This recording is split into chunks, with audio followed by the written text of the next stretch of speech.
Hey, what's going on, guys? Welcome back to Weeb Seen It Podcast, episode number 16. My name's Cam. And I'm Jimmy. And today is a very weird day and probably one of the stranger podcasts we've done. Yeah, I don't think we've ever had this little to go over. Yeah, so today we actually only have one show to go over. We're only talking about the Noblesse season finale, which was episode 13, because everything else has ended or it has taken a weekly hiatus for New Year's. Yeah, I guess where New Year's fell kind of screwed a lot of shows over this year, didn't it? Yeah, it did, especially because the New Year's was on Friday, which is the same day as like Jujutsu Kaisen and King's Raid and stuff like that.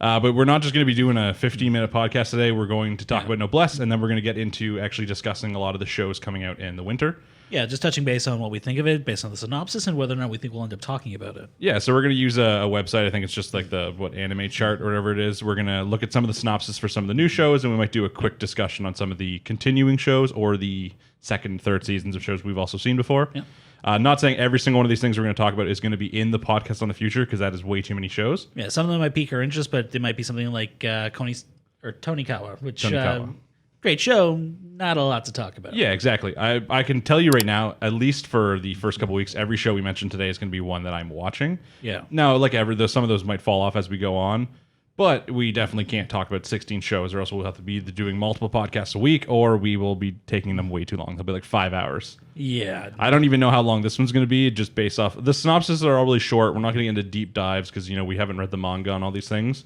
Yeah. We're just going to be like, hey, does that seem interesting? Is that like generic? Which isekai number is this season? Stuff like that. Yeah. So I think other than that, are we ready to get into it? I think we are. Okay, so let's go.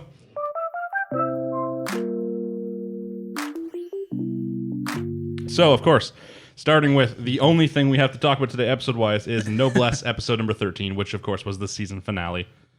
Yeah, which... do you feel underwhelmed? Oh, yeah, that was the very... I was like, should I write notes because it's the season finale? And then I was like 5 minutes in, I was like, no, I shouldn't write notes. Like, they'll just be embarrassing. Yeah. It was all I could say when I watched it was just like, I was like, oh, like this isn't like a finale. This is just an episode.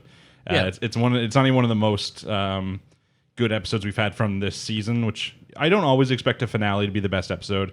A lot of times, especially in modern shows, we see the trend where the second last episode is the best one. Yeah, then the last episode is just that little cool down to resolve any loose ends and kind of give you that that's been very season. popularized recently, especially in shows like Game of Thrones. They always had their huge episode was the second last one.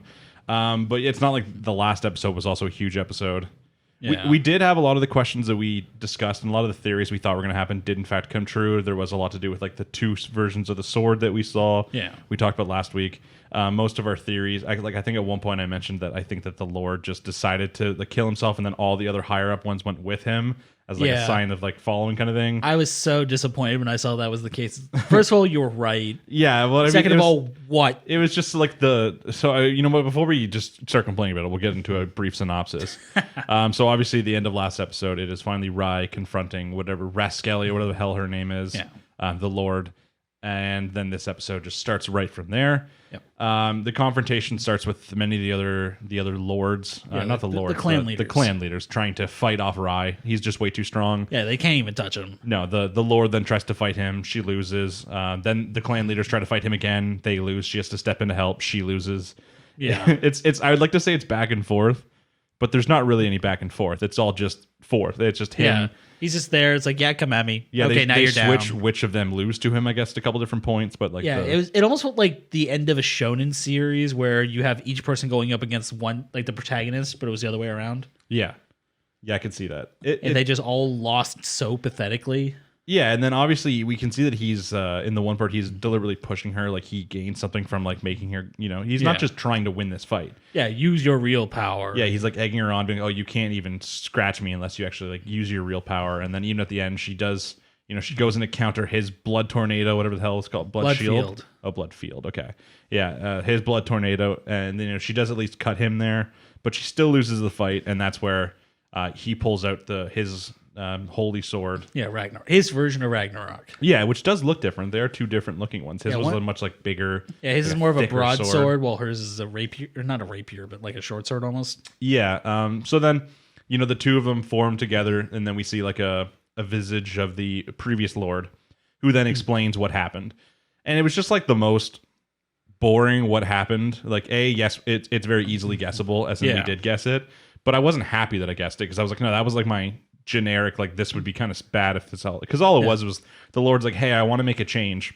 He doesn't really describe to us what change he wants to make or why he thinks they're in need of a change. He just says, I think that things need to change here. Well, there was a whole conversation about like, oh, humanity has grown strong because they've evolved, because they live short lives. So I'm going to choose to die so the youth have to pick up our mantles and evolve. But your youth still don't evolve. It's they're still going to grow old unless you form a new tradition of artificially offing yourself every few generations. He does mention that they have to choose like long life. He I don't remember exactly how he phrased it. They have the option to live semi-permanently is the description. Yeah, so I mean, honestly, if the whole thing is maybe they should I don't know, but the thing is, and like this is obviously never something we're going to get.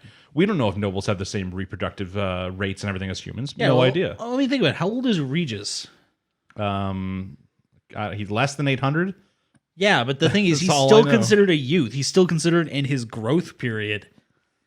So if it takes them 1,000 years, if it takes a millennia for them to be considered adults... Yeah, it's like anything, too. Depending on...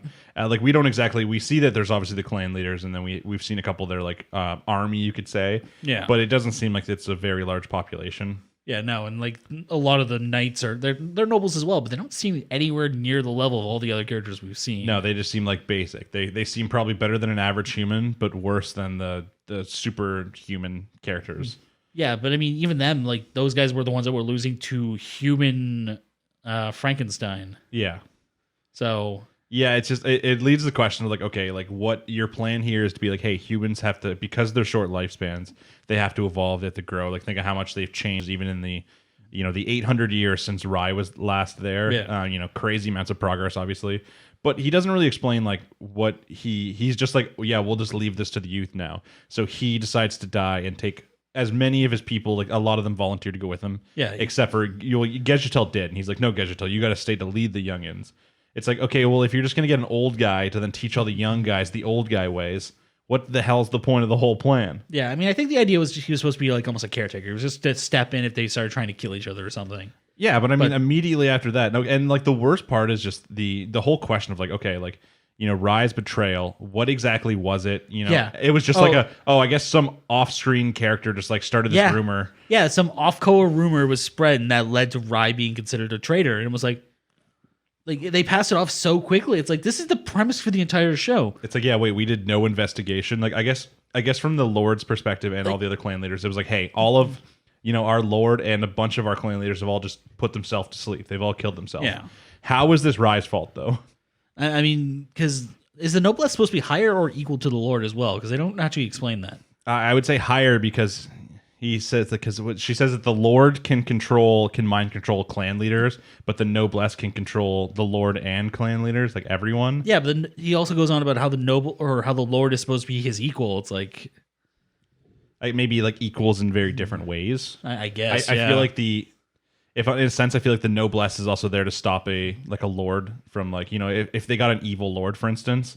The Noblesse could be there to stop them easy enough. I guess that's the idea. He's meant to step in and prevent misuse of power and things like that. Yeah, but the whole plan, I was like, okay, this is the most like generic and kind of stupid plan. Yeah, it's because now instead like you just let this rumor go, and like Gejitel couldn't tell them for some reason. Well, it's because the new leaders were having trouble getting on, and they were united by this. He's like, so I let it go. It's like, wait, what? Yeah, but you just let them all become kind of dicks, and you let the Lord be obsessed with anger and stuff like that to the point she was like a whole different person. To be fair, she was upset because like Rai got offered the job, not because of what he actually apparently betrayed them with. Yeah, it was a very disappointing conclusion to, I guess, kind of things that we thought were going to happen, like the reveal with what the twist, what his what the treason would have been and why the Lord went to sleep and all that kind of stuff. Yeah, no, it was just some mean girl stuff. Like what? Yeah, it was resolved quickly. All the characters then sang Kumbaya and they held hands and they got along, and then they had that really generic moment where they all stood together. It's like, we will fight with you. We are one. It's like, no. Yeah, and then the main cast just goes back to Japan. You get to see a little bit of like I think you see like Ryle, whatever his name is, and his older brother almost looks like they kind of mentioned the clan leaders are going to try and step up, and he looked like he's going to try and be better and that kind of stuff. Yeah, he's not going to be super simp. Yeah, you see the Lord, being nice, having a nice little moment with Gejitel, and we see her talk to Rai. And she's like, "Oh, what was my father like?" And he's like, "Oh, he was just such a loving, doting father." And then she's like, "Oh yeah, perfect." She just starts laughing. It's like this is the resolution to your big story with this character. Yeah, if anything, like both season one of Tower of God and God of High School had some sort of cliffhanger at the end. Yeah, definitely Tower of God more so, but even like God of High School, it was then this like story they're gonna have to travel around to find these like pieces of the keys and yeah. Well, they had the I can't remember what his name is at this point, but. Which character? The Kitsune guy. Oh yeah, no, Ilpio. That's it. I knew it was something like that. I'm just like, I thought we were done with God of High School names for a while. Same. They came back at us. But they're talking about going to like the Monkey King's homeland and stuff like that. So there is fodder for a future with that show. Yeah. This one, it's just, Rise back at high school. Look, humans. Yeah, Tower of God left off with like it left off with a time skip, spoilers. Yeah. But anyway, a time skip is what people love, and that obviously, you're like watching that. I mean, a well-done time skip, I think we should specify. Yeah. You can't just skip 5 years every time you show us an episode and expect us to like it. Yeah, but it was one of those like, okay, now I want, like, well, this sucks that this is over. With Noblesse, I'm like, the show wasn't terrible. I didn't mind it. I'd still be interested in checking season 2 when it comes out. Yeah. But I'm not finishing the episode like, I wish season 2 was out right now. Yeah. Like, I wish I could build the time machine to go forward. I wish I had a time skip to go forward so that I can see this next season. That's not Noblesse, but I've had that with many other shows. Honestly, I think it speaks volumes that we waited until today to watch it. Until the last possible moment. Yeah, like, we were talking about doing this today. I'm like, oh, right, Noblesse. Yeah, I was literally writing down the topics for what we were going to talk about in the episode, and I was like, oh shit, right, I actually have to watch the episode we have to talk about. Yeah, and the worst part about this is that's on a week when there was nothing to compete with. Yeah, it's like, do you think this would have happened if we were watching Attack on Titan or ReZero or something like that? Those, it's like, I want to watch them the minute they come out. Yeah, there's so many shows that as they air, I'm on Crunchyroll, I'm on Funimation, and I'm streaming them as soon as I can. And then Noblesse is sitting in my list until like the day before we record. Yeah, we could use the excuse that this was Christmas week, so that Christmas time with the family. New Year's was today. I mean, today's we're recording on New Year's Day. Yes. So I mean, you could say that all this kind of stuff was getting in the way, but it wasn't really. It was really just that it was an okay show, but I definitely could not say that either of us were, extremely excited. We weren't the kids waking up on Christmas morning. Yeah, I was sitting, I looked at my Crunchyroll list and I'm like, I should watch Noblesse. Like, this is a couple days, or this would have been yesterday. I was like, I'm going to watch Promised Neverland instead.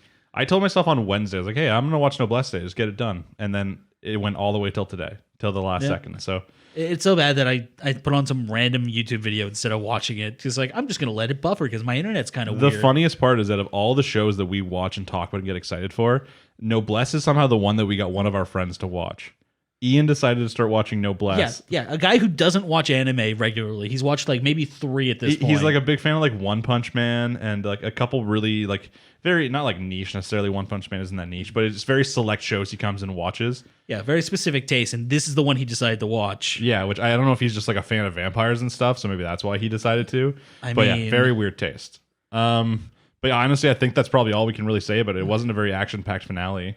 I mean, they tried. There was a whole fight. There was as I said, if we normally described a fight where it's like, it went, the main character started fighting 3 guys at once, and then he beat them, and then the Lord had to step in, and then he beat her, so then the 3 guys had to step in, and then he beat them, and then the Lord had to step in, and then he beat her.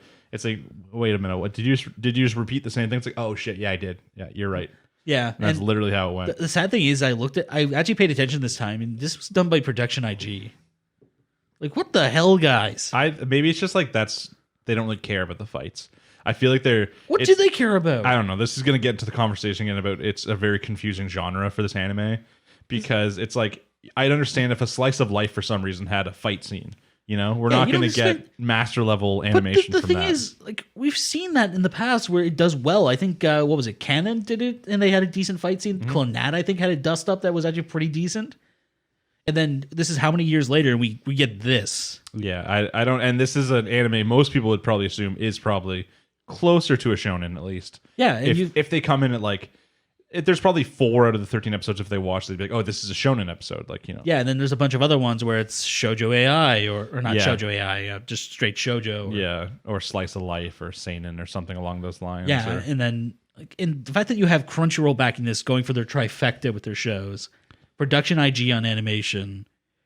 From what I've seen, there's a lot of different manhwas or even just like webtoons that I would prefer to be animated. Yeah. But I still think that Noblesse is doing well enough that it's still going to lead to Crunchyroll taking more of these on. Oh, definitely. I don't. This one is not going to break their back. It's not going to stop them doing this. I feel like it is very close to God of High School in a sense where, a lot of people liked watching God of High School, but there was so many people still had a lot of problems with God of High School. Yeah. Like it was pretty much they took the manga or the webtoon, the manga, whatever it is, and they took out all the story and just put the fights, and that's all they did in the anime, right? Because they're like, you know what? People want to see these fights. And it's like, yeah, but the difference is they got Mappa on board and they did really good fight scenes and they spread enough story in there you didn't feel completely lost. Yeah, it was entertaining. It wasn't, I would never give it like a 10 out of 10 or say it was my anime of the season, but it was entertaining enough where I was still like, yeah, I'm excited to watch it each week. Yeah, just to see like the crazy fights. And then we have Noblesse, which they actually gave an OVA before we watched the show just to set up this story. I originally would have thought this would have been the biggest out of the three. It seemed like they were setting this one up the most for success. I think it's just the hype from the other two. Maybe it's just us. Maybe it's just our specific genres that we prefer. So like both of us are pretty open to a lot of different anime genres. Yeah, there's not unless it's like really creepy ass shit or something like that makes me want to go scrub myself. I still remember back in one of our first episodes, the guy, someone in the comments was like, "Oh, like do you guys only talk about like shonen? You guys should try talking about other stuff." And I was like, "Well, listen." I was like, "Actually, shit like Slice of Life is like my favorite." Yeah, but you can't really talk that much about it. I was like, "But we watch like everything." Yeah, like there's not really a genre. I would probably say like shoujo, not a big fan of, but or. Like same shit like the Seiin and stuff like that. I mean, every genre has standouts, and every genre deserves to be watched to some degree. The reason we tend to focus on shonen is just because they tend to have the most developments, other than like Hardline, Seinen, or something that just develops a lot, like Attack on Titan. Yeah, even like good mystery anime, so like that's also like dope, especially for like theories and stuff like that. Which I would never put ReZero into like a shonen. Because like it's mostly like if you think about how many episodes are actually about like the fights, there's a few back in like season 1 with fighting off all the demon wolves with like the frickin' flail, that kind of stuff, like some big fight episodes. But how many of them are more about like the psychological horror and stuff like that? I mean, shonen doesn't necessarily just mean fist fights. It's like you have series like Death Note, which are considered shonen, which are more about mind games and things like that. So. Oh, listen, Death Note would have been a great anime to talk about back in the we're only like podcast. 20 years or like 15 years too late. I don't even know if there was a podcast for anime back then. I don't even know podcasts were a thing back then. I don't know either, but I think that's honestly probably all we can say about Noblesse. We're still going to be keeping an eye out for season 2. Yeah. I still expect that we will get it because it's Crunchyroll, right? Like they have the money. Oh yeah, they're definitely going to keep pushing, and especially now that they've been acquired by Funimation. But yeah, I can't really guess where season 2 would take us. There was no cliffhanger, nothing like that. I still think that we're going to get someone like that Ryle guy is going to end up going to the school as well. Yeah, being introduced. I hope they bring back the human characters. I mean, they showed them at the end of this, so I feel like they are planning to. I just don't know if they're actually going to do anything. Yeah, I don't want them to do the same plot of like they get slightly involved and then they erase their memory. I want them to become more into it, and then eventually maybe they get powers by last episode's like, hey, this is the 12th time we've erased your memories, don't worry, you get used to it. That's what I hope for, but I really have no idea. We weren't left with any cliffhangers, no clues as to season 2. Do we know what Crunchyroll's next project is supposed to be? I have no idea. I'm curious if they're going to go back and actually do a second season, or if we're going to get another actual series out of this. I feel like I heard it about Noblesse before even like God of High School came out. So I think they'll probably do the second season of Tower of God first because I haven't heard anything else. But I'm also not like scouring all the anime sites and that kind of stuff. Yeah, because I mean, Crunchyroll slipped into a couple other series. Like they were in the Tonikawa sponsorships role as well. So, well, if you're watching this and you know something else that Crunchyroll's doing, let us know. Yeah, for instance, for all we know, one of the series we're going to be talking about is just Crunchyroll just on the DL. Well, I mean, there's a lot of stuff too. Crunchyroll was just recently purchased by Funimation. That could make a difference. I don't know. Are we ever going to see like a Funimation exclusive anime?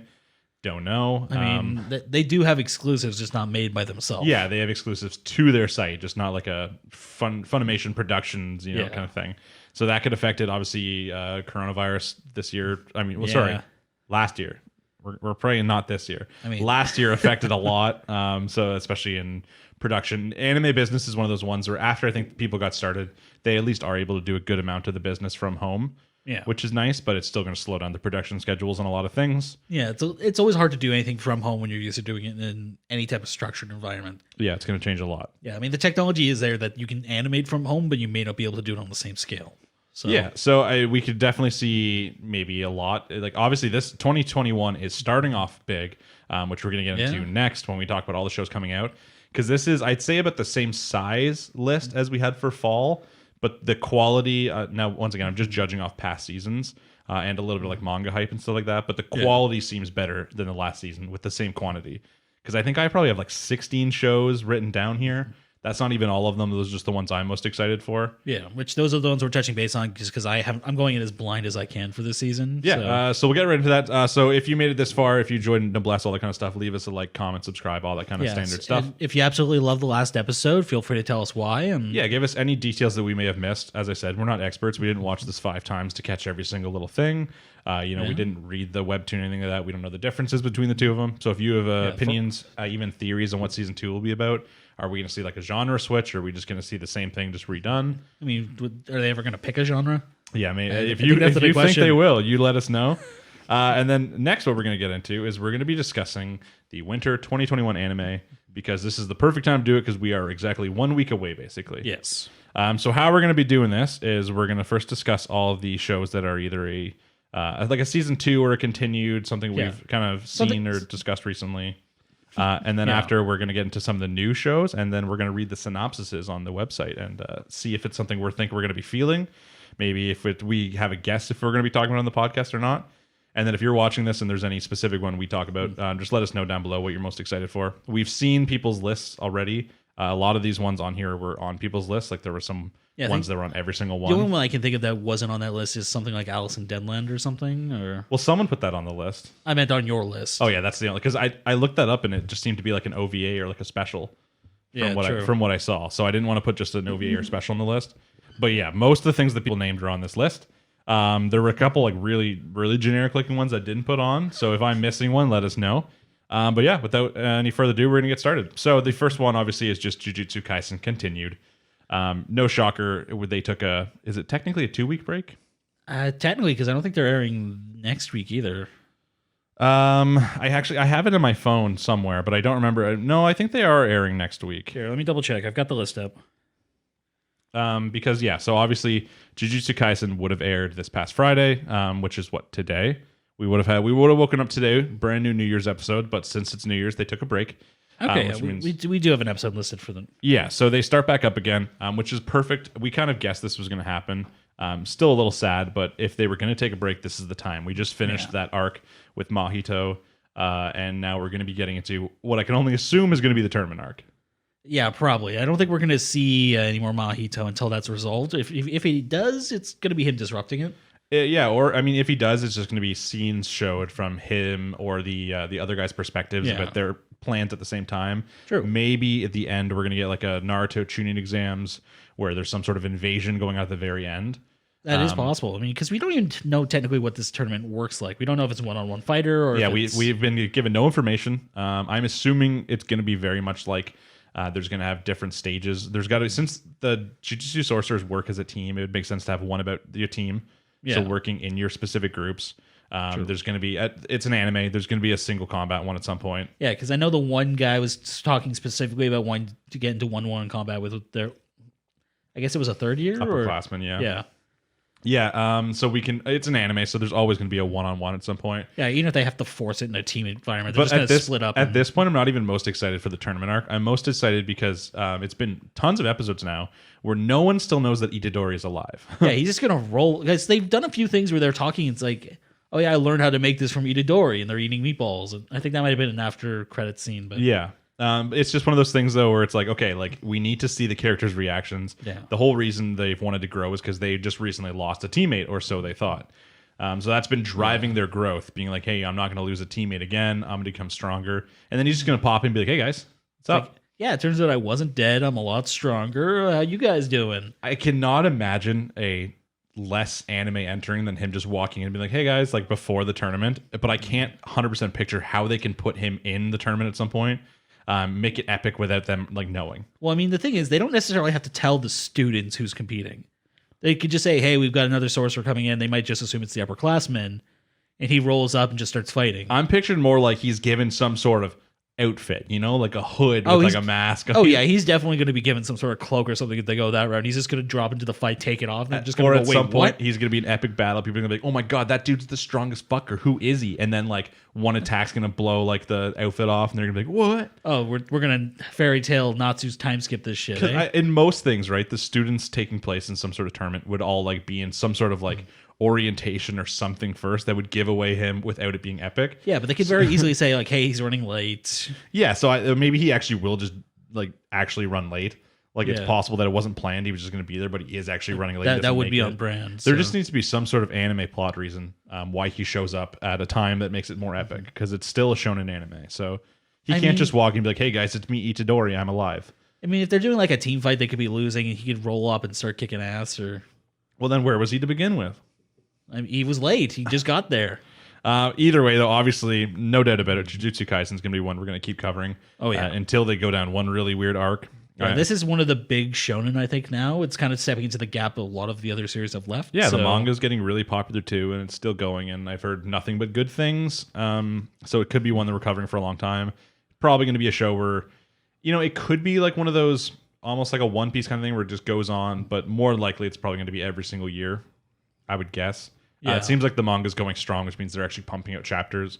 And since it's a shonen, there is a pretty good ratio between, you know, chapters made to chapters turn into like each anime episode. They do typically catch up a little bit, but yeah. So we can just hope that it's only going to be, once we finish this, because this is going to a 26 episode season. So once they finish this, hopefully it'll only be another year until we get the actual official second season. But yeah, well, it'll probably end up in something like Hero Academia, where we're getting that once a year season. And yeah, but obviously, as I'm saying, if you're a fan, it's going to be something we're talking about. Oh yeah, this is going to be one of the easily confirmed ones that's going to be on our list. Yeah, we will find a way to put it on the list too. Yeah, a lot of things going forward are not going to be 100% confirmed yet. We still have to make this list before, you know, next week starts. Yeah, we're kind of going to be playing it by ear until we actually see the first episode. So yeah, next up on the list is probably one we don't have to talk about very long, is Attack on Titan Continued. Yeah, so we're going to keep going with that one. Just like Jujutsu, it took a week break due to New Year's, even though it did not air on the Friday, on New Year's Day. But they still took a break. They took a break at a fantastic time in the sense of a cliffhanger to make people want to, you know, to rip out their hair until the episode airs. Oh, God, yeah. If you haven't seen that yet, in the last episode, we talked about the previous episode, if you want to catch up on that before we get into the next one. But yeah, the next episode, maybe it's still going to be a little slower, but I mean, some shit's going to hit the fan. There's no denying that. Shit will be hitting the fan, and that is definitely the start. It's just a matter if it lights the world on fire. Of this, this uphill, like the climb that we're going to be getting soon. Yeah, so we don't need to dive too into deep to that. Obviously, we're going to keep talking about that right until the 16th episode, until the show ends. Yeah. So no surprises. Okay, next up. That time, I got Reincarnated by a Slime Season 2. So both of us watched Reincarnated by a Slime, Season 1. I'm a couple OVAs behind, I'm not going to lie. I didn't watch the OVAs. That's fine. I don't count them. Unless it's like my favorite. Like, I'm trying to think of shows I actually watched OVAs for. It's a very small list. I mean, if I see they're there, I'll typically watch them. I think the ones that kind of turned me off of them were when the Higurashi OVAs came out, because they were just so freaking jarring compared to the show. But there are some animes back in the day that did like the seasonal OVAs, like a Christmas episode as an OVA or stuff like that, which I enjoyed. But I never really liked the, you know, the season's over, here's some OVAs while you wait. Yeah. But like they're not, it's like watching a Pokemon movie. It's like, okay, it's cool, but like that shit's barely canon, because when you get into the next stuff, they never think about what happened in the OVAs. Yeah. So it's like that. This show's a little more questionable as to whether or not we're going to talk about it, because even though there are some aspects that, you know, you could talk about and theorize about, it's very, you know, it's very slice of life at some points. It's very power fantasy. Yeah. There's not going to be like, is Rimuru going to win in this battle next episode with this guy? He's going to predator that shit. He's going to win, and then he's going to have some bullshit new power. Yeah. So, especially because there is later on this list, obviously there's the kind of like the same thing, except for from what I heard with a spider. Yeah, there's no shortage of isekais. Let's just face it. Yeah, because I did hear a couple people in the comments and some other thoughts is that the spider isekai is a lot different than the slime one, as much as they kind of sound similar. But a lot of people told me it had a lot more plot. So if we can only have like one kind of isekai, maybe two, and we have to limit some down, especially since we just kind of seen what Reincarnated Slime is like. That one might not make the list, but we're still going to be watching either way. Maybe certain episodes we're going to hop on and discuss. Yeah, I mean, the big thing is if it was the first season and we were just getting into it, we probably would have put it on the list. Yeah, but then it's the same thing. We would have been like 5 episodes in, would have been like struggling, kind of like Uzaki-chan, for instance. We're watching it, discussing on here, but we're like, each episode's getting harder and harder to talk about. Yeah, they hung out again. Yeah. She laughed at him. She got drunk. Yeah, they hung out. Yeah. They flirted. I mean, there was a couple episodes where it's like something finally fucking happened, and then we just jumped on it. Yeah, so there might be times where we hop in to talk about a specific episode if something was really cool about it. It might still be on the list. Maybe season 2 has a very different, vibe change than season 1. Maybe it gets a lot more serious. I mean, the season kind of ended with him being a mentor to a bunch of students, right? And picking up where his the one girl left off. His town is far more, because he like left his town. His like city, I guess, at this point. Yeah, so we might see him resolving some shit with other demon lords and stuff like that. So yeah, it's possible that things get a little bit more different. They changed, but either way, we're going to be watching the show. We'll decide further on if we're going to be actually talking about that season. Next up, we have King's Raid continued. This comes with some questions. I mean, on one hand, it's nice to have a punching bag. Yeah, it's nice to have a punching bag because, like, what if every other anime in here is so good, all we have is good things to say? Yeah, no one wants to sit here and listen to us talk about good things. Yeah, no one likes to hear something get praised. They like to get the shit kicked out of it. On the other hand, though, there are so many possibly fantastic anime on this list. Do we have the 25 minutes each day or each week to discuss why that episode sucked of King's Raid? My question is, like, we have the option to stop watching it. Do we want to give up on that? I'm the kind of guy who now that we're 13 episodes deep, 14 episodes deep, I think, with the most recent, because they had the recap episode.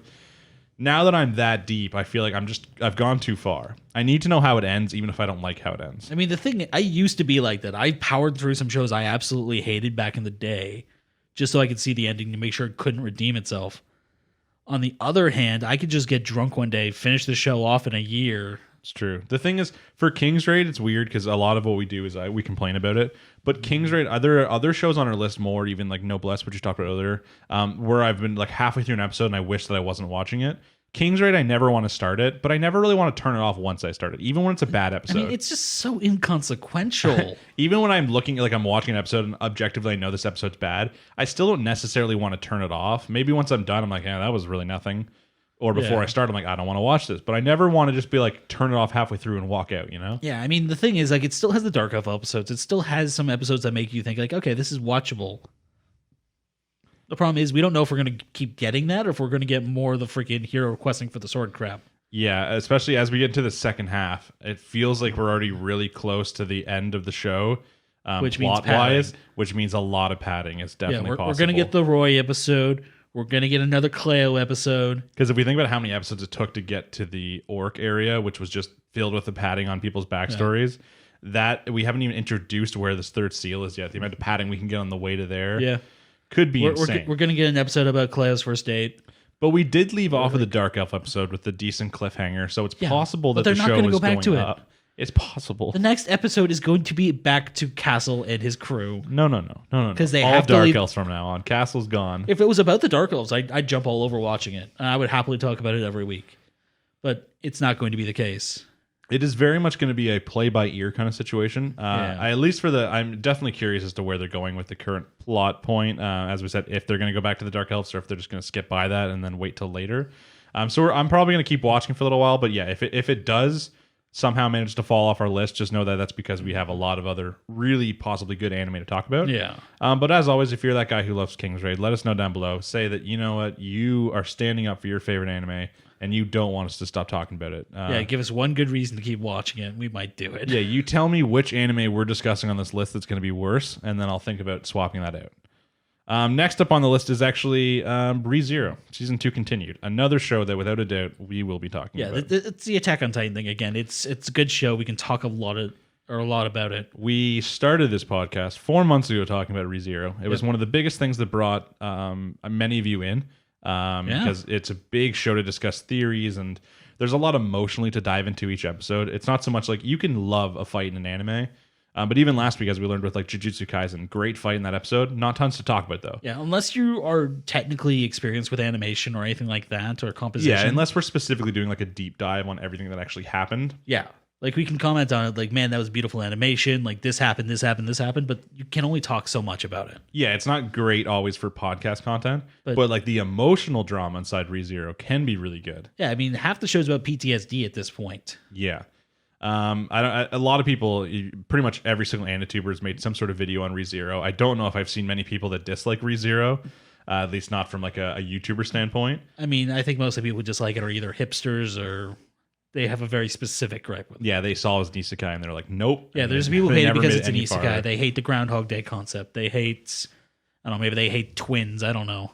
Yeah, maybe they hate picking best girls because it is a relatively hard anime to pick a best girl in. I mean, yeah. We have our differences in best girl opinions. Maybe we'll get into that when we discuss season 2. Yeah, we've done this in the past, and I still say you're wrong. Yeah, obviously we're going to be talking about ReZero. Still one of the probably still, even with all these new shows that look pretty good, it's going to be one of the best shows of the season. I can only assume. Yeah. If anything, it's going to be a big competition between probably that and Attack on Titan. I'm just worried it's going to make everything else look bad at this point. It might, especially with the amount of other isekais that we have on this list. Yeah, it could be hard because they already came out after isekais already had the terrible name, and they managed to make it an almost entirely positive experience for most viewers. Isekais at this point, they're almost like popcorn. There's tons of it there. They're bland, they're flavorless for the most part. They're inoffensive at least. Yeah, they're inoffensive. That's why I typically, actually, I'm not going to lie, I do like watching isekais. As a guilty pleasure, they're pretty good. A lot of I think maybe a few months ago, I was just watching all these like ones I'd never even heard about on Funimation. And it was just an enjoyable watch. I'm like, you know what? I'm not objectively going to say that they're good. I mean, I've had a day where I sat down. I think it was Infinite Dendrogram. I sat down. That was one of the ones I never heard about. I watched it. I told you to watch it. I'm like, I enjoyed the whole thing. Yeah, it's when I was house sitting for you. I just laid on the couch. I ordered some Skip the Dishes, and you got platinum haired Kirito, and his weird little thing. I was like, I mean, the fact that the show had a guy who introduced himself, it's like, yeah, I'm a pimp. It's like, okay, yeah, I'm gonna keep watching this. Yeah, like many of the characters are generic. The plot lines are all easily guessable. The overarching magic system's kind of stupid. Yeah. But you're like, even the villain's motivation was kind of dumb. You're like, I just want to sit down. I want to not use my brain. What's the best anime to not use my brain on? That's an isekai right there. Yeah, it's either that or you watch some generic slice of life that makes you feel bad at the end. But if you want an isekai where you don't have to use your brain, do not watch ReZero because that requires. Yeah, this is kind of breaking the mold. That requires some thought to deep dive. It's kind of like what Konosuba did, except for good. Yeah, exactly. Trying to parody it. But so yeah, definitely something we're going to be talking about. Next up on the list is actually something I have not finished. It's a second season of show I did not finish season 1 of. Dr. Stone, season 2. I'm in a weird position with that one because I'm with you. I didn't finish the show, but that's because I had already been reading the manga. Okay, so I was, I think, maybe 2 or they had pretty much just started the infiltration of like the Stone Wars part, right? Where he was talking about how they need to develop technology to communicate, and that'll give so them you're the right advantage. at the end. I was right at the end, which means I'll probably just go watch those last couple episodes before watching this season. No big deal. But it's kind of the same thing. I don't know if Dr. Stone is going to give us enough to discuss each week as a podcast. See, the weird thing about Dr. Stone is because I'm not going to say I remember it perfectly, but this is one where I've read this arc. Mm-hmm. So I know some of the shit that happens, and we could definitely get by just talking about like the shit they make every week. Yeah, that was the best part of the show. It was just him going, fuck it, we're going to make a cell phone. Yeah, like explaining how to make shit. It goes back to those like children days of watching Bill Nye the Science Guy. Yeah. I don't honestly care about the thing is, it's like the best episodes to me. I did like the ones where he's making stuff, but the best episode was probably the one with his father. Oh god, yeah. His father is probably one of the highlights of the show. Yeah, like in space and that kind of stuff. Those were like the best episodes. And then after when they got back from that, I stopped caring about what's the name? Senku? Yeah, Senku. I stopped really caring about their plot with like the Stone Wars. Not to mention, I'm not gonna lie, I like the other guy way more than Senku. I mean, I get it. Yeah, they kind of wrote him and I can't remember what her name is out for so long. And yeah, the thing is what's the bad guy's name? Oh my god. Starts with a T. But he is my favorite character. So I do not want Senku to win the Stone Wars. That dude is jacked. He beat up a lion. He beat up multiple lions. And listen, I'm not going to go here and go psychopath on people, but technically his logic, while maybe not right, it's better than Senku's logic. Is Senku doesn't really care. He just wants to evolve science again. I mean, it's not even that. He drew a line in the sand. He's like, I'm going to save every single person. He's got that. Do you remember Dr. House? Yeah. He's got that same mentality. It's like, I'm not saving you because it's the right thing to do. I'm saving you to prove I can. Yeah, but the other guy, for instance, realizes that, especially because we've seen a couple of his flashback episodes, he's like, you know what? Like, old people are making the world a worse place. He's like, and now we have a chance to not have them. We can kind of rebuild society to be a better place. Obviously, not the most logical thing. Yeah, I mean, there's bad kids, first of all. Yep. Secondly, not every person over the age of like fucking 18 is evil. Mm-hmm. And there's the fact that you're just indiscriminately murdering at this point. But I at least feel like his personal reasons are better than Senku's personal reasons. Oh, yeah. Which is one thing that, you know, and once again, he fought a lion. So what am I supposed to think? Yeah, I mean, there is, I can't, why can I not remember his name? It starts with a T. Not him. Tsubasa. Oh, okay. The other guy? Yeah, Tsubasa, I think, is his name. The strong guy with the girlfriend? Yeah, the guy who looked like he was the protagonist at the start. He should have been the protagonist. He seemed like the protagonist. He should have been the protagonist, and then Senku should have been his best mate who built all the stuff. Problem is, everything would be coming through Senku's mouth then, and... Yeah, I really liked... Obviously, the show had the big intrigue about how does this happen? You know, what's like the... You know, is this aliens? Is this science? Is this some sort of like nuclear attack? That kind of thing. And I really liked the beginning, and I still enjoyed a lot of the Dr. Stone episodes. It was just by the end, I was kind of bored of each episode being like, there's a problem. I need to science something to fix the problem. And then like it became a point where all of a sudden there was like 4 episodes until they finished. It was like little arcs, little science arcs. And I was like, I really like, I didn't like sometimes where it's like, oh, we need to learn how to build this to do this. And I'm like, okay, can't wait for this. And then like 6 episodes later they did it. I was like, man, that was fucking 6 weeks to see you make Coke. You know, like it's just insane. The one thing I will say is like it probably took a lot longer than that to actually invent Coke. Yeah, but they didn't have Senku though. I mean, yeah, they also hadn't already done it. But yeah, I don't know. Some of the arcs to me were just like even like the tournament style arc that they to become like the leader of the clan, so that they can give her the medicine. Some of those went way too long for what the plot of like what the whole like to move the plot forward. They just needed to give the girl medicine. It seemed an easier job than doing this whole tournament arc to get permission to do it would be someone just sneaking in there and giving her medicine. Yeah, I mean, the big problem was that Senku couldn't go in to administer the medicine, but they could have very easily have given it to Chrome. Yeah, they could have also got the sister in there, snuck her out of the village, and then given her the medicine outside of the village. It's like, I understand that there are other options, but like we took the one that we just needed to give us 6 more episodes till we could get all the stuff required. Yeah, like I mean, all this is based on the manga, right? So this is all extension tactics to keep the series going. Yeah, to me, it would have worked really well as a 13-episode anime. But they did the whole like 25-episode anime. So by the time I was in those like late 20s, I was just kind of exhausted. See, the thing is, like, again, the Stone Wars arc is an interesting arc, and there is something there. It's less about we have to make something every single episode. It's more dealing with the intrigue with Tsubasa and trying to figure out how to deal with him and all that. Yeah, I am intrigued by this season, which is why I'm going to go back and finish off season 1. I was just kind of tired by the time I got to that point. Yeah, but I think that I will get a fresh booster when we get to season 2. It's one of those series I think can be very straight to the point, and I think one of the best caveats was. Do you remember the big incident with the what studio is it that had the terrorist attack? Kyoto Animations. That's it, Kyoto. Yeah, when that happened, Fire Force took a week off, and they as a deference to them changed the fire. And then Dr. Stone had an episode where they taught you how to make a bomb. Perfect. Like, I think that just sums it up perfectly. They're very straight to the point. They're going to follow the manga as closely as they can, and they're just going to bull ahead no matter what. Yeah, I am excited for people's opinions on if they've read the manga and stuff like that. If they think that they want us to talk about season 2. Obviously, it's probably something we're going to watch anyways. I'm going to catch up on season 1 and start watching season 2 just out of curiosity to see where the show goes. But we're unsure if it's something we're going to talk about weekly. Because as we've mentioned multiple times, we can only make so long of a list. And there's like a lot of anime this season. Yeah, it's one of those shows we'd have to be very tangential to talk about it. It's like, they made a microwave this week. This is why we like microwaves. Yeah, exactly. But yeah, that's probably it for Dr. Stone. Let us know in the comments below your opinions on season 2. And then next up is the Promised Neverland season 2, which I still have not watched season 1. And I think I've been working currently on it, watching it. And I think one of our friends, Devin, said this. The start of the show is very hard to get into. Yeah. It is very exposition heavy. It is very much we set the plot. They set the plot really effectively. Then they spend an entire episode just talking about it. Yeah. I have not watched any of it. I obviously do know the plot though, because it was hard not to get that spoiled for you when this first came out. Yeah. You know, a lot of people are like, oh, could this be the next Attack on Titan? You know, could this be the next, this show? Yeah, I don't think it is. It's still good. From what I've heard, one of the main reasons I'm interested is because yes, our friend recommends it. He does have a little bit more of a niche anime taste. I mean, he's a lot better than he used to be. Yeah, but he still comes in and only watches one anime every couple of years. I mean, yeah. So if he decides he likes, it's like, I'll give it a try. Plus, from what I've heard, every single different arc in the show can almost feel like a different genre. And then I've heard that this next arc going into it for people that read the manga is really good.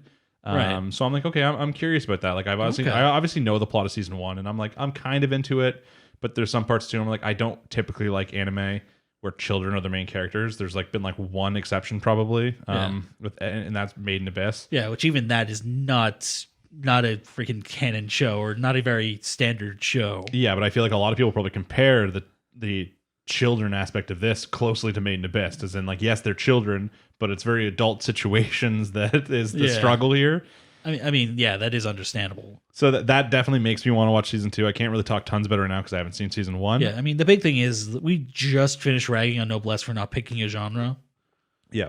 So can we really go into a show on the recommendation that it changes genres? Well, it's different because if Noblesse is just confused as to what they want to do, or if the writers are like, let's not pick a genre, I think that this one they specifically, it's more of a gear change. Well, as the characters evolve, the genre changes, right? Because as they get older and they get better at fighting and stuff like that, there's going to be more action scenes, slowly turning it into maybe more of a shonen.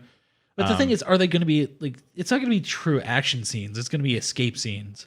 Maybe eventually they're going to be fighting the demons instead of just escaping. I don't know about that. I don't know either. But one of the big things back in the day with shows like The Walking Dead and Game of Thrones was all of a sudden where you had the political drama started becoming interesting to people. And this is one of the shows where, especially as they leave the compounds of their home, they meet different civilizations in season 2. There could be a lot more of that political drama, meeting people trying to survive. We don't know what it's like outside the walls. Yeah. But I think it's an interesting comparison they used Walking Dead and Game of Thrones there, because those are two shows that lost a lot of their fan base when they did those switches. Because Walking Dead became about people farming for a season. Game of Thrones just shit the bed for 3 seasons. Yeah. I'm curious, especially because I haven't seen it at all. But it is something I'm going to watch season 1 of over the next week. It is something I've been working on. It's been on my list, taking over the spot for Noblesse for most of the time. It's been my procrastination anime. So I will probably just finish it in one day. Because it would be about 4.5 hours of watching. I would commend you if you managed to do that. Because is it 12 episodes or is it? I think it's 12. Okay. It's 12 or 13. I think it's a shorter anime. I don't know why. I thought it was a 20 episode or a 24 episode. But and the very last anime here that is on our continued, well, there is actually one more, but I'm discussing the next section, is the next season of Quintessential Quintuplets FF or something. It has the weird symbol. I'm almost going to guarantee you guys that we're not going to be talking about Quintessential Quintuplets. We're going to watch it. We're 100% going to watch it. I love this show. It's one of my most excited ones because, as I mentioned earlier, I love slice of life. As much as we've discussed it many times, I do prefer college slice of life, or even older if they can pull it off, compared to high school these days. Yeah. But Quintessential Quintuplets, it has such a plot where if I described it to someone, they'd be like, that's stupid. But it's not stupid. I don't know. It gets you. It pulls you in. Yeah, I mean, obviously the show starts off with the hook of we know that the main character gets married to one of them, but it's but which one? Yeah, because they all look identical, even though they all have very distinct styles. And obviously, this is one of those shows where picking your best girl is the best because there's 5 of them, and you're you could argue with your friend about who's the best one, even though they're all quintuplets. Yeah, they're supposed to be identical, but I can't name a single one right now. I do not. I'm gonna have to remember their names when we get to season 2. Miku, Yotsuba. Oh yeah, Miku is the quiet one, right? Yeah, with the headphones. And then Yotsuba is the sporty one who doesn't shut up. Yeah, then I think Mitsuru is one. Probably. I think she's the one with the twin handkerchief things. Mm-hmm. I don't know. Either way, the oldest one's also one of the best ones, with the short hair and the actress one. Yeah, she's a fan favorite. Definitely. Yeah, Shino? So it's one of those things where we are excited to watch it, very much so. Each week, I'm going to be when that day comes out where it airs, I'm going to be yes, I'm excited to watch this. Yeah. Probably one of the first ones I see. And maybe every now and then we might talk about enjoying an episode on the podcast if we have some spare time. Yeah. But we're probably not going to be talking about it weekly. Because just during the intro, by the way, very good episode of Quintessential Quintuplets. Because what could we really say about it weekly? But hey, he helped her study this week. I mean, the thing is, I'm not going to lie. I didn't think it was going to get a second season. So this is another one where I kind of read the manga. The manga is very popular too. So yeah. So I know that there are some developments coming. I just don't know if they're actually going to get to them. Yeah, that's always the question whenever anime and slice of life does this, like, start to think like, ooh, I'm going to marry them. Which one am I going to marry? A lot of times those anime never end. Yeah, they never give you an actual hard resolution. You're just left there like, okay, then. Because they can't do that, because they can't give you the option of the 5 best girls just to disappoint those 80% of people that have a different best girl than the one who wins. There are series that have done that, though. Nisekoi did that when they picked the wrong girl. I'm just going to say it to all you fuckers. I disagree. I liked the blonde girl. What is wrong with you? You liked the brown hair girl, right? I liked all of them except for her. Okay, well, we disagree on that one. Also, fun fact, there was a manga Nisekoi Haikyuu mashup. I know. Where they go to the beach and they play beach volleyball with them. Best part of the show. Yeah, they also did a spin-off about Onodera. That series that was pretty prolific. So, but yeah, I mean, like, they can do it. There might be a twist that he marries all of them. It's fucking Japanese anime for all we know. Like, they literally have anime where they marry their sister. He becomes a lawyer, changes the laws, and then it makes polygamy legal. Yeah, maybe. Who knows? Or maybe he just pretends like whenever someone shows up at the house to investigate and they just make the 4 of them go away, he just pretends whatever wife's there is the current one. Easy to do. Quick swap out. Little. I feel like that has some problems associated with it. But yeah, definitely excited to watch the show. Probably not going to be something we talk about. But still, let us know in the comments if you're excited for it, because it is a pretty good banger. Especially if you like slice of life with some comedy. Yeah, you know. it has harem notes to it. So if you can't stand that, maybe stay away. It is surprisingly not ecchi. That's one thing I will say. Is that I'll give it a lot of props. I can barely remember a single ecchi scene, and for a slice of life harem anime to be really good without ecchi takes more work. I mean, yeah, like you get a couple of like cheesecake shots, but that's about it. So yeah, like not very much. Okay, so the next part is a lot of the new shows. We're actually going to start off with one of them that isn't technically a new show, but which is Log Horizon Season 3. And that's just because I do actually have a synopsis for it. Okay. So this was my list of ones I had synopsises for, basically. It is very generic. Have you finished Log Horizon Season 2 yet? Oh, hell. Or I already watched it. I was just going to rewatch it before this the ending or something? Where do I have it on here? Log Horizon. Okay, so the description on here, very generic. I'll tell you that right now. So if you haven't seen the second season somehow, don't worry too much about spoilers here, but I would definitely recommend it. So, a year after the adventures were blown into the Elder Tale world, Akiba's prosperity begins to teeter with the emergence of a new monster, Genius, a festering power struggle between the East-West aristocrats and the growing gap among the adventurers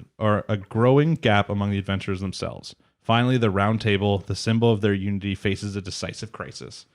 So very generic. The only real information there is that there is an emergence of a new monster, Genius. Which sounds like just like some super adaptable monster or something like that. Yeah, which sounds like a good monster counterpart to go against the main character, since unlike other isekais, his prowess isn't with his cool dual-wielding ability or strength with the sword or the power to believe. It is his intelligence and tactical skill. And yeah, like there is some manual skill mixed in there, like his spell timing and things like that. But like he's definitely all about mind games and outplaying people. So. Yeah, and like a lot of the show, especially as you get into season 2, is more political. It's about like running, these players having to get together to run a city successfully. So that's a big part of it. But yeah, to me, the introduction of a monster called Genius is giving us some sort of monster counterpart to probably the main character. Yeah, we're either going to get something that's super intelligent, matches him wit for wit, or we're going to get something completely mindless, like a Grey Goose scenario that they just can't deal with. Yeah, I with the name Genius, I assume it's going to be a smarter monster. It's probably going to be... I don't know. If they're using an English word, there's no guarantee it's going to use its actual meaning. I mean, yeah, I guess maybe. But yeah, if you guys haven't seen it, Log Horizon is another one of those isekai, especially in the VR MMO series, since it came out after Sword Art Online. It's kind of like Dot Hack, where they're trapped in the game, they can't get out. Yeah, they very much get trapped in a very Final Fantasy type online game, a very like Ragnarok Online, that kind of stuff, with a very intricate job system. And as much as you think that sounds generic, especially if you've seen stuff like Sword Art Online, Infinite Dendrogram, stuff like that. It is much more about the political drama, and like, as I said, the main character is obviously very different than the generic main character you get most of the time. Same with a lot of side characters.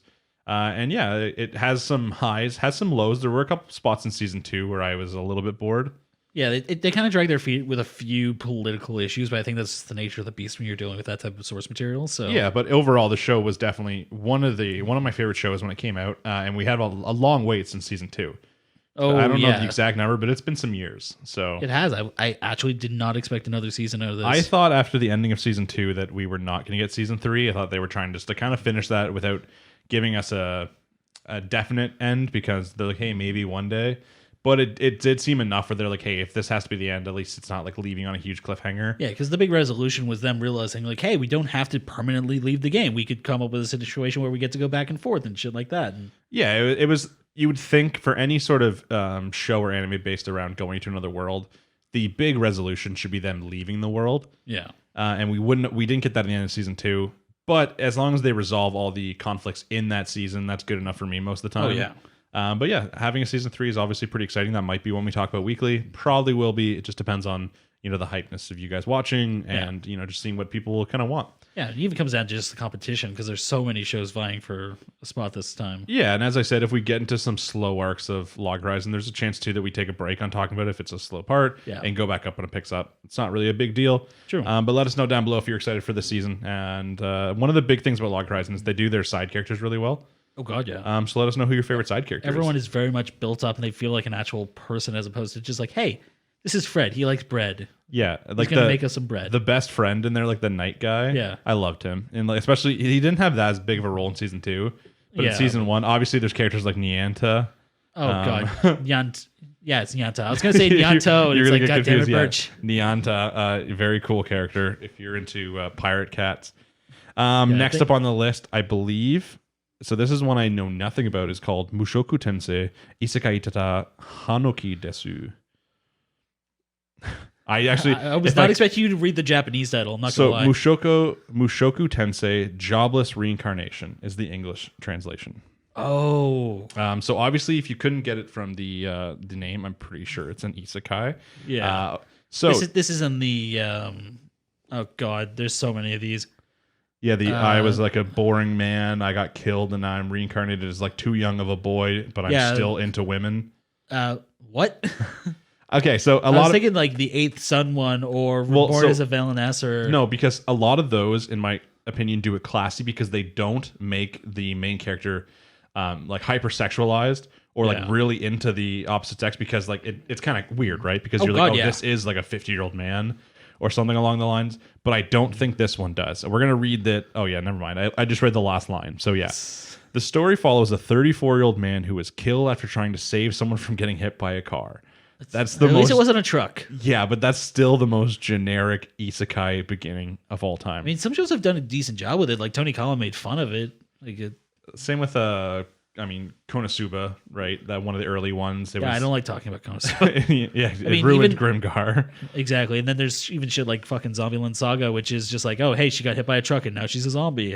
Yeah, so after getting hit by the car, he soon finds himself reincarnated into a magical world as Rudius Grey Rat, except that he gets his whole life reset starting as a baby. With all of his knowledge from his previous life and a new heaping helping of magical abilities, Rudius quickly becomes a formidable warrior ready for adventure. Oh, and he's still a total pervert. So the question to me here is based off he looks still too young in the artwork here. Let's see. But it does say there that he grows into a good warrior. I saw an ad for this one, actually. If they take a few episodes and they make him like an 18-year-old, 19-year-old, then it's fine for him to be a total pervert. That's fine. But yeah, I hope he's not like an 11-year-old boy who's like super into all the women. He's going to be. That's going to be their unique selling point. They're going to try and sell that. It's like, hey, look, it's a show to who's into it. It was like the By God's Grace from this season. I never watched far into that, but at the beginning I didn't like that they were trying to set up the romance between the two of them. Yeah. Because he was reincarnated, but he has all the memories from his last life. The only thing I will say about that makes it better than this is he wasn't into it. He was just like, hey, I have a friend. Cool. Like, he didn't view it that way. Yeah. They might time skip it and have it end up being that way at some point, but... Yeah, so... this is just like, no. Once again, this sounds way too generic for me to be that excited for. Yeah. Now, you could have done that same synopsis of it. Like, if I would have read the first synopsis of ReZero, even though it would have been all that except for they would have mentioned the Groundhog Day thing at the end, it still might not have sounded that interesting. Like, even then, like, Groundhog Day is enough of a unique selling point that I would think to myself, I'll watch an episode. Yeah. When you tell me, like, hey, this guy was born in a new world and he still likes tits, it's like... Cool. Yeah, and he's got good magical prowess, and he has more knowledge because he was a 34-year-old man before. Yeah, I'm sorry. That's the most generic. Yeah, isekai. I know a lot of 34-year-old men. If they died up into a fantasy world, they wouldn't be any better than anyone else. Yeah, like I'm sorry, your grade 8 chemistry class is not going to make you king in the new world. There is a chance that something about this could be special in the show that it's just not in the synopsis. I mean, yeah, maybe it's a bad synopsis. Maybe we're going to watch it. It's going to be like, oh my god, this is amazing. So it'll probably be something we watch a few episodes of. If it's not something we stay on, though, I wouldn't be too surprised. I haven't actually heard many people recommend this. There are a couple isekais I think we get on later, or like even just like fantasy, not necessarily isekai, that people did recommend, but I don't know if this is one of them. I don't think I've seen a recommendation for this one, but what I did see was an ad. This is the only one I've actually on this list that I've seen an ad for the next season. It's also by Studio Bind, and I don't know what else they've done. So I'm not saying it's a bad studio. I'm just not saying it's one that instantly is recognizable to me. So I'm not jumping out of my chair. It doesn't sound like super niche, like Studio Nut or anything like that. It doesn't have the pedigree of like, hey, they did Decadence. Don't laugh. Listen, I'm gonna laugh at their name no matter what. I'm a 10-year-old. I'm actually a 30-year-old reincarnated as a baby who's grown to this age now. Huh, idiot. So that should mean you don't laugh even more. No, I refuse. I'm still a pervert is my ending line there. Okay. Yeah, so I wouldn't be too excited for Mushoku Tensei based off just that description. It's not impossible they pull out something. In a synopsis, you couldn't describe ReZero's amount of emotional depth they get into. They do that throughout the show. The thing is, like, you can't end with the line in, oh, he's a pervert, and expect us to expect emotional depth. I know. I feel like a lot of that is just the synopsis, though. Like on the live chart, as much as I love the website, sometimes their synopsises are just so bad in some ways. I don't doubt it. So we're still going to watch it probably at least to see how good it is. If it's something we drop, no big deal. If it's something that's fantastic, we're pleasantly surprised. Yeah, true. Next up on the list, I believe, is Horimiya. So one of these ones I've heard about for a long ass time. Never understood what it is, and I still have never read a description to it. As far as I know, it's a slice of life.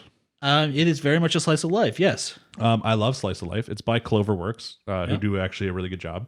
Yeah, I'm actually really happy with how the art looks on this one. Yeah, actually the art, even like the art just shown in the thing is really good. A bunch of different character profiles with the different colors and stuff. Yep. Definitely something I'm excited to see just based off that. Might not be something we talk about because like everything else we've mentioned, it's still a slice of life.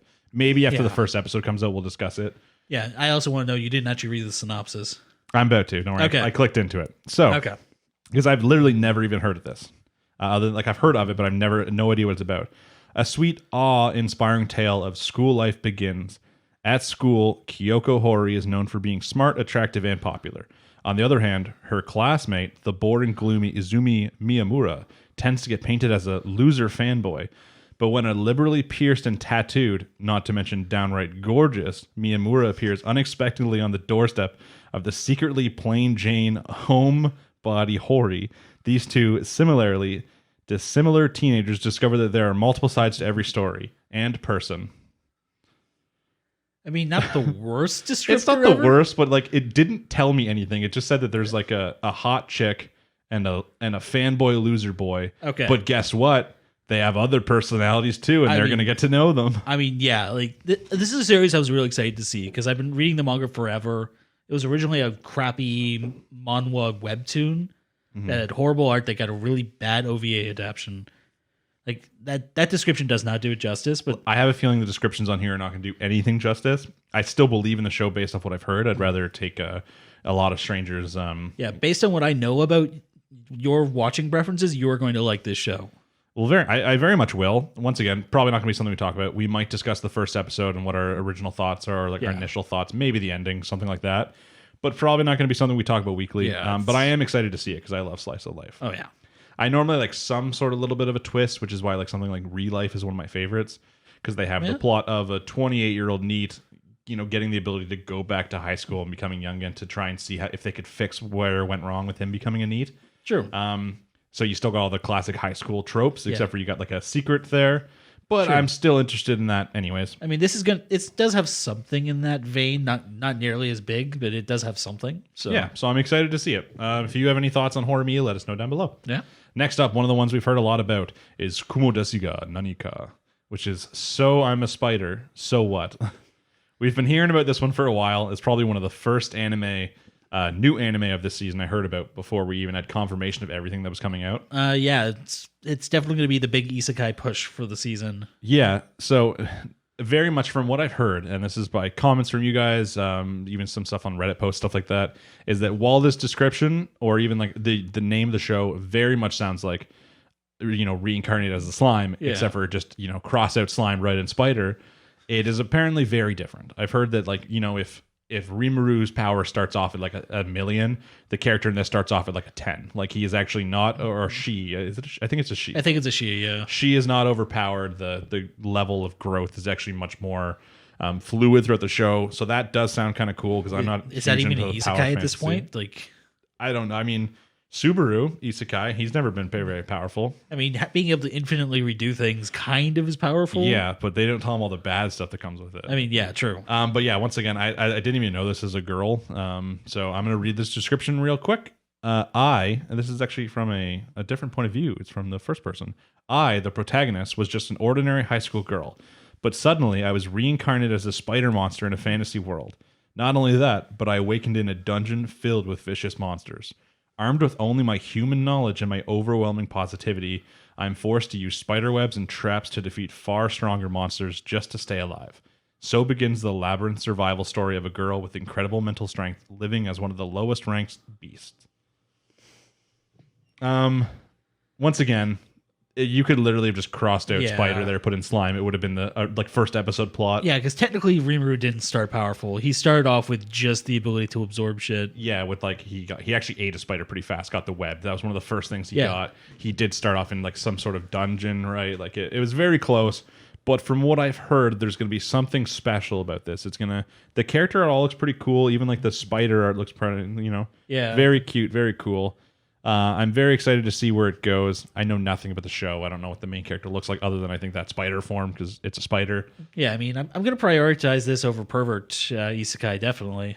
Yeah, for sure. If we only have one or two isekai to pick in this season, this could definitely be one of them. My biggest worry is I almost feel like this might be a Bofuri in the sense that I don't know if we're going to be able to actually talk about it. Yeah, because I love Bofuri, but it's probably, even when they come on the next season, probably not something I can talk about on the podcast. Yeah, because it would very much just be like, hey, guess what bullshit power she got this week? Yeah, this one is by I've never even heard of Millipence. I think I've seen them do something in the past, but either way, I'm excited for it. A lot of people in our, I don't remember if it was I think it was 2 videos ago when we asked people to put like their list that they like us to cover.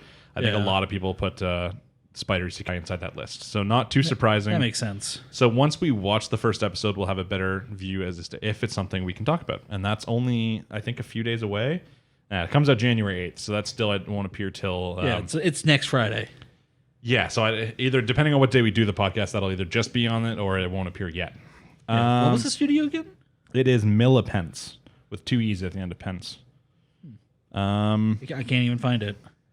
Next up on the list, I'm going to say the Japanese name first, just because I like annoying myself. Oredaki Hayeru Kakushi Dungeon, Kosori Kitate Sekai Saikyo, which is the hidden dungeon only I can enter. Okay. So not an isekai, a fantasy though. Let me read you the description. I've never read this either. The hidden dungeon is a place of legend where rare treasure and items are hidden. Ooh. Wow, that's original. Nor the third son of an impoverished noble family who's lost the one job offer he had was lucky enough to hear about this dungeon. He then acquired a skill that allows him to create, bestow, and edit skills. And in order to use it, he needs to accumulate points by carrying out such tasks, eating delicious meals, and doing sexual things with alluring members of the opposite sex. Oh my fucking god. Oh, wow. I did not see that twist coming to the end. I wasn't expecting them to just come out and say it. God damn. He receives a power. He receives a skill that lets him edit and create other skills. Sounds OP. How does he get points to do that, though? Well, simple. He does eating quests. delicious meals and doing sexual things with alluring members of the opposite sex. Oh my fucking god! Listen, it's interspecies reviewers. Why does it have to be the opposite sex? Who decides that? Maybe that's the joke. Maybe he's gay and he doesn't want it, but he has to for the skill. I'm not gonna lie. If that was the twist, I would enjoy the show more. I actually I would too. That would be way better. Because imagine that. It's like the main classic male protagonist. He reads the skill, being like, to get the points, you just have to have. You have to do sexual things with some of the same sex, and he's like excited. Then he like rereads same sex. He's like, wait, what? And it's like, you want to be OP, bud? You got to do what you got to do. Like that would be funny. Or yeah, same thing. If Yeah. the main character was gay, but he had to do alluring things to the opposite sex, and it's just him being disgusted by it the whole time. I mean, you might argue that could be a little regressive, but it definitely could be. But it's also Japan, so I mean, they are a little aggressive when it comes to stuff like that. I still remember trying to watch One Piece. It's like, here's Sanji. He's terrified of drag queens. It's like, okay, that didn't age well. To be fair, he wasn't terrified of drag queens until he got stuck on a drag queen island where they all like crazy bugged him all the time. But they did at least train him to be powerful. I mean, true, okay. But that sounds somehow both generic power fantasy anime and also super dumb. I mean, yeah. Don't get me wrong. Like the power fantasy. I'm going to watch it, but I hate to say I'm probably going to watch it too. Just to I'm see probably how bad it also is. going to enjoy it. I'm not going to lie. I don't know, because this is a little too powerful. Like the moment you say like he has to go out and bang these chicks, he doesn't have a choice. Whoa. No one said bang these chicks. Just do some sexually suggestive things to them. I hate you on so many levels right now. Well, this is definitely going to be something we watch. Probably something I secretly enjoy. But it's going to fill that same slot as like Citrus or Domestic Girlfriend. It's going to be that garbage fire you watch. Loved both of those. And you just watch it to see it burn. Yeah, it's probably not going to be something we talk about weekly. If you have, know the background of this and you're like, no, this gets deep. This is going to be the new ReZero. Then you let us know down below. But it's going to be something we watch, something we enjoy, but probably not something we talk about because that sounds hilariously dumb. Yeah. I was not expecting that twist in the last section. Yeah, that last line just like, does it have art? Do you still have it up? Or? It does, yes. Even the art looks very generic.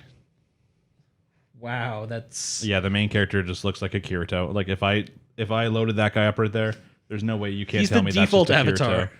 Okay, the next up is also the winner of the award today for the most light novel title. Yay! I don't even want to read this in Japanese because it's gonna make me want to die. Oh my god, I really don't want to do it.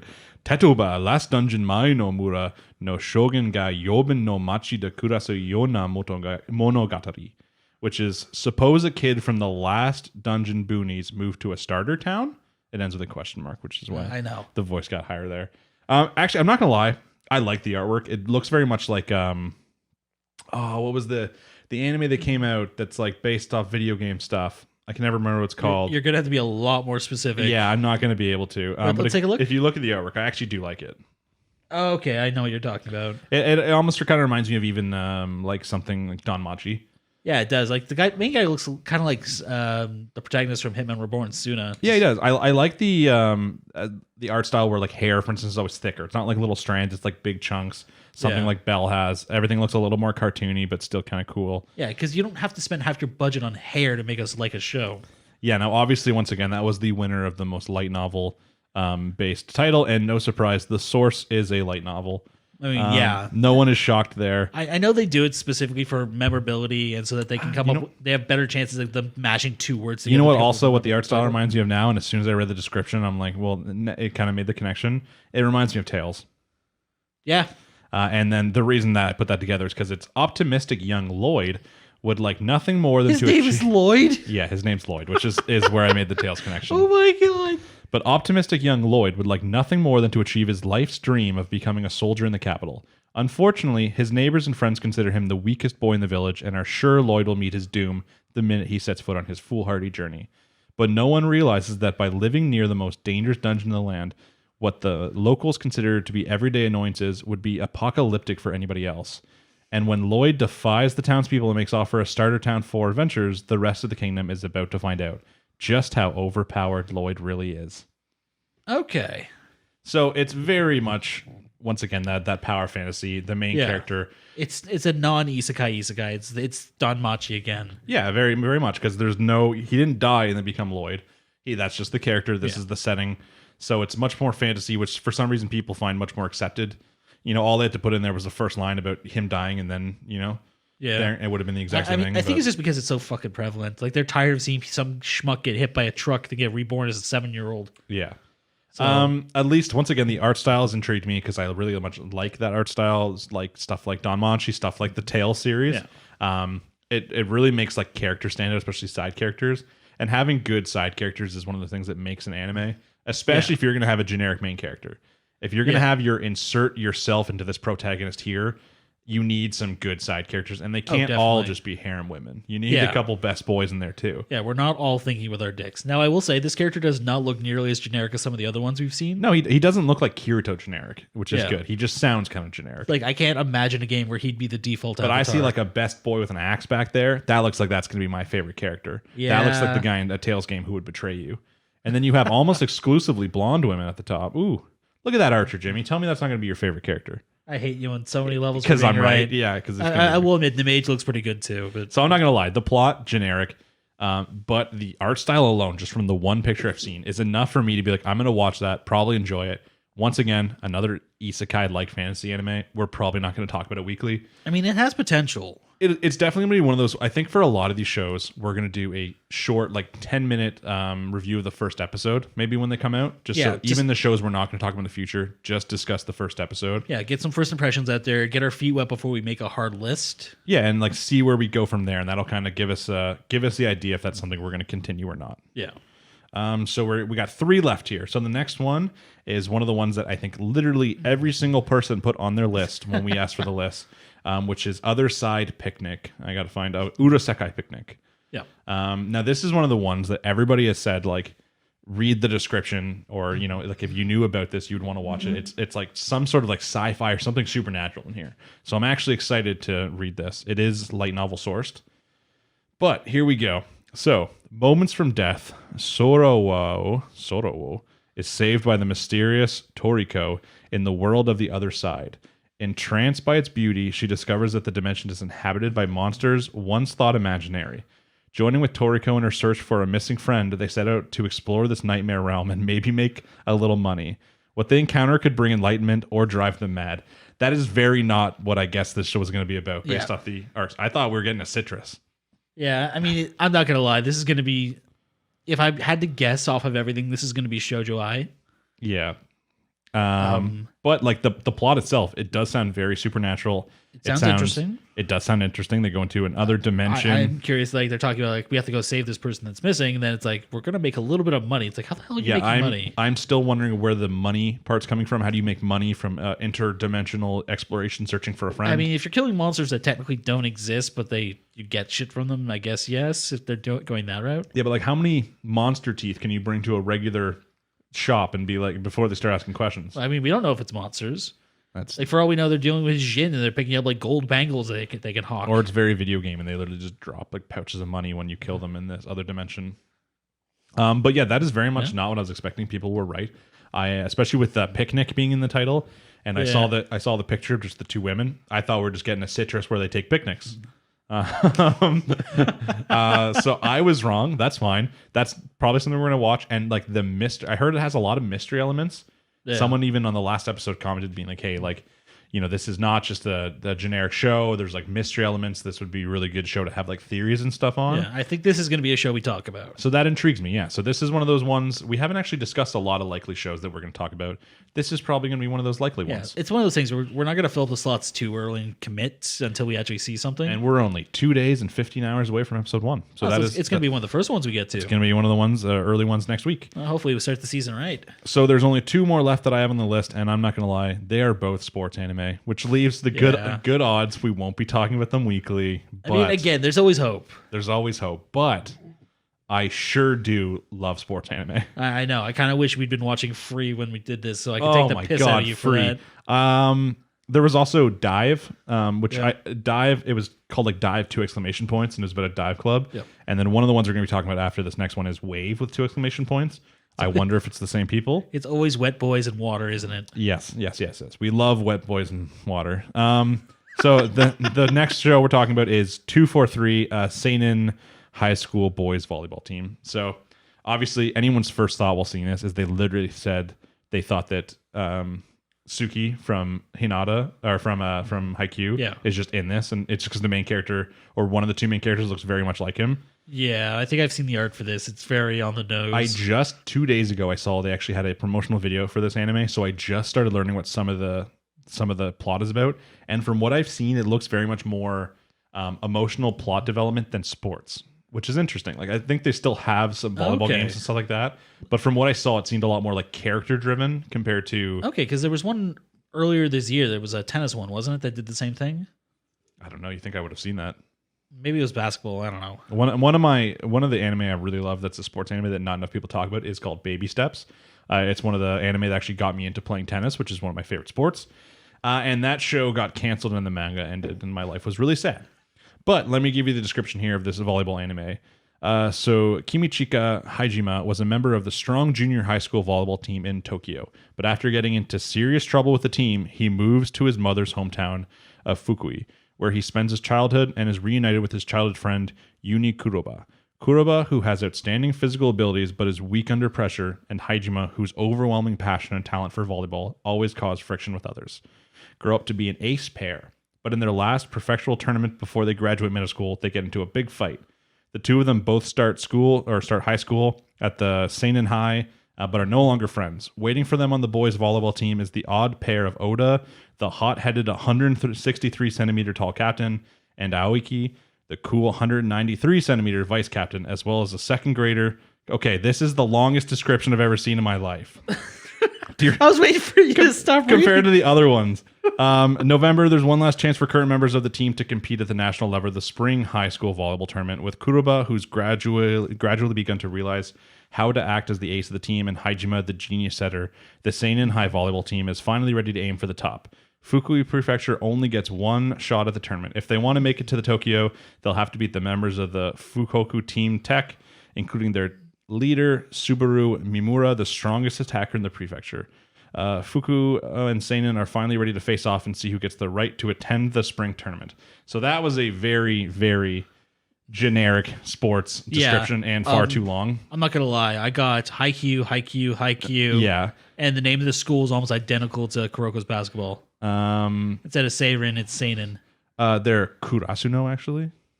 You're thinking, I think Kuroko's oh, yeah, Kuroko. Yeah, that's what I said. For some reason, I thought you said Haikyuu. Yeah, it is. Yeah, no, I said Haikyuu, Kuroko's basketball school. Yeah, so what I saw from the trailer, though, which is why I'm going to judge this separately on the trailer, because we've discussed these descriptions, not flawless. The trailer looked a lot more emotional. It was a lot more about the two characters. It mentioned there the two characters fought. They get reunited in high school to play on the same team. The trailer showed a lot more drama. One of the main characters is good, but very bad under pressure. He's very emotional. And then the other character seems more like the player who's really good at playing and doesn't really care about the emotions that much, but that always gets him into fights with his teammates. Okay. The trailer got me a lot more excited than that description would, so it's a good thing I saw it. But either way, it's a sports anime. I'm going to watch it. I don't think it's going to live up to Haikyuu. I mean, it's a death trap to go up against. It is like an MMO trying to go up against WoW at this point. Yeah. So it's not going to be too surprising if it doesn't, massively succeed, especially because Haikyuu is on a break now. At least they're not directly competing. Yeah.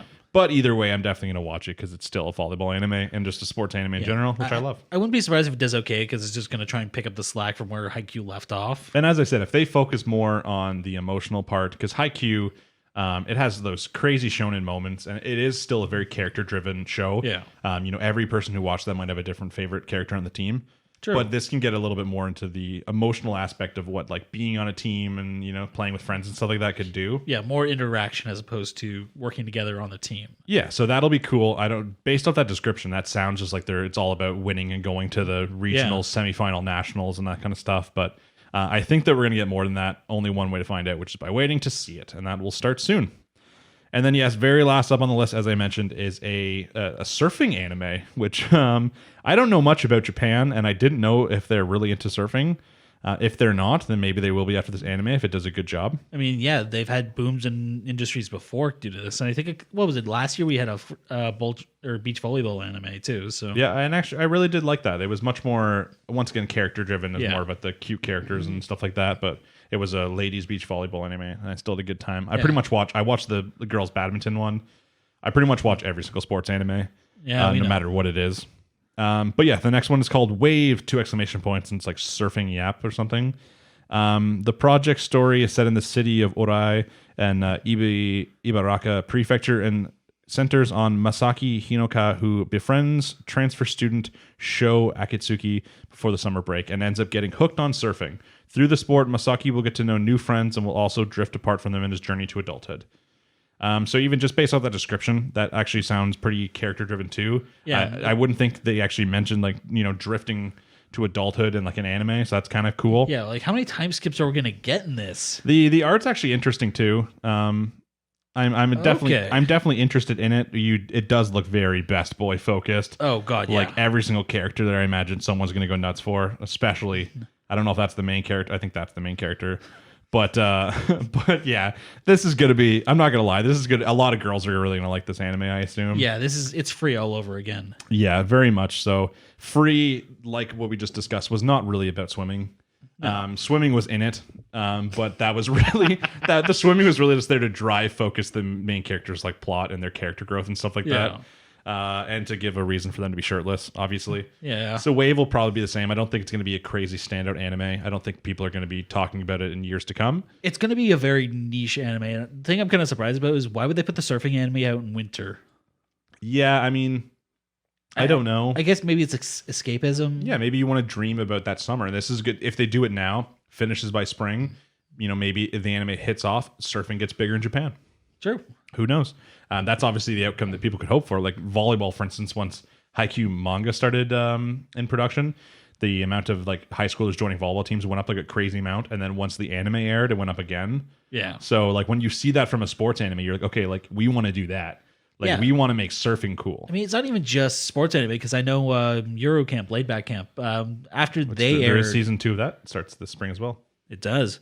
When that took off, they saw a boom in winter camping in Japan. So I am very much like for instance, I just mentioned it, Baby Steps. I watched that. I never really watched. I watched a little bit of tennis when I was younger, but never that interested in tennis. Yeah. I watched that. I was like, you know what? Like, hey, that's a sport I can play. I was like, I only need one friend to play that with, and I started playing tennis. It's been 4 years, and other than this year, obviously because both coronavirus and my injury, I didn't get to play. But every other year, I play all summer. So that I watch an anime, it influences me. I'm like, damn. I want if I was in high school and I was watching Haikyuu, I would fucking be like, I don't give a shit. I'm joining the volleyball team. Yeah, I'm living my own Haikyuu life. I would have really liked to have seen you on our high school volleyball team. I did actually. What did I do? I played on the basketball team. I played basketball all my life, and then also football. But then by moving to a new school, not having friends, I stopped playing sports as much. Yeah. And the first friends I met were video game and anime nerds, and that's how it changed. I was always actually born to be a sports guy. Fun fact. But then Destiny changed me. That's probably why I have this love of sports anime. Yeah, it's my two worlds colliding. The path not taken. Yeah, but that's it. So we're gonna probably, at least I'm definitely gonna watch Wave. I don't think it's gonna be something we talk about. I'll probably check it out. Yeah, we got too fine of a list to really put that on there to discuss hot boy surfing. Yeah, I mean, who knows? Maybe we do have that argument over who's best boy. Maybe we're gonna have to. You know what? We talk too much about who's best girl. When are we talking about best boy? The boys deserve it too. You know what? All I see on our table are best boys right now. We don't have a single girl figure here. That's actually kind of true. That's kind of a travesty for an anime podcast. I think we need one of those like life size Rens like right behind us. Yeah, if you want to buy that, you go right ahead. But yeah, that's it for the. Obviously, there's more anime coming out in winter, but those are the big ones we're discussing. Probably all the ones I'll be watching. Maybe there'll be a couple other ones I decide. Like some other things are continuing, like the Inuyasha spinoff, but I haven't caught up on that. I never watched Laid Back Camp. Yeah, I mean it's very specific shows, and they're not shows we're going to talk about anyways, because no one wants to hear us talk about an Inuyasha fanfic or about girls going camping. Like, you know, sure, it's really relaxing and cute to watch. What is there to say about it, though? Like, yeah, I might like to sit down with a bowl of soup and watch it, but I'm not going to sit here and subject you guys to 15 minutes of me yammering about it. So, but yeah, so that's everything we're going to be watching. We're going to be fine-tuning the list. I've already made up the next 2 week schedule, I think, for which shows all come out next week. There's, I think, 2 or 3 that come out the week after. So next week isn't going to be the finished week yet. It's going to still take some tampering.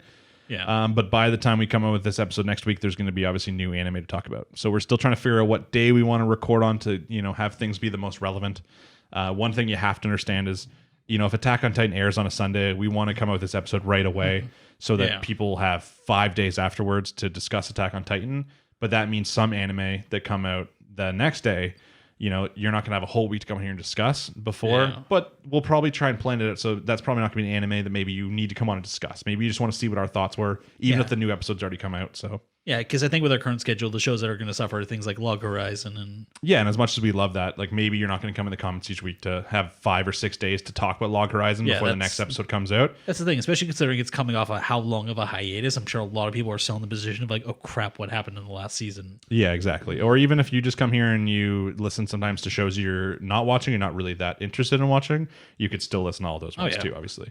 But we do have to plan the release schedule around what most people are the most excited to discuss, which for the meantime is probably going to be Attack on Titan. Yeah, the other one is probably going to be ReZero. That was kind of our bread and butter when we started. But ReZero at least is Wednesday, so that still gives us a couple days worth. They're continuing. So if we come in with the episodes on Sunday still, that still gives another 3 or 4 days to discuss the ReZero episode before a new one comes out.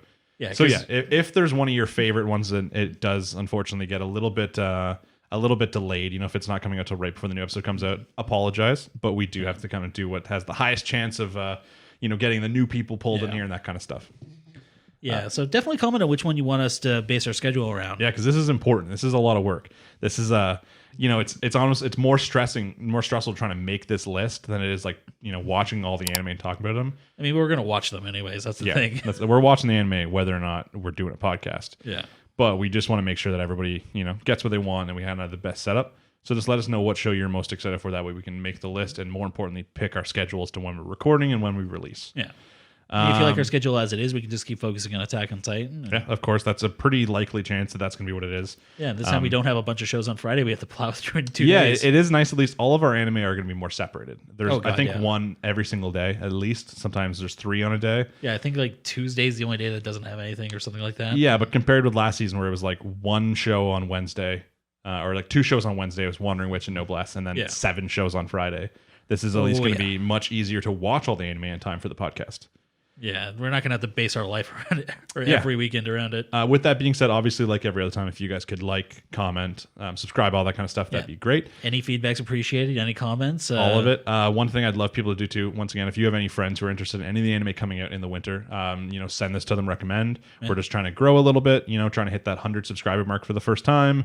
The views and the comments and all that kind of stuff have been great. They've been steadily going up. Yeah, it's amazing the amount of reactions we've gotten, actually. Yeah, and this is our first podcast in 2021.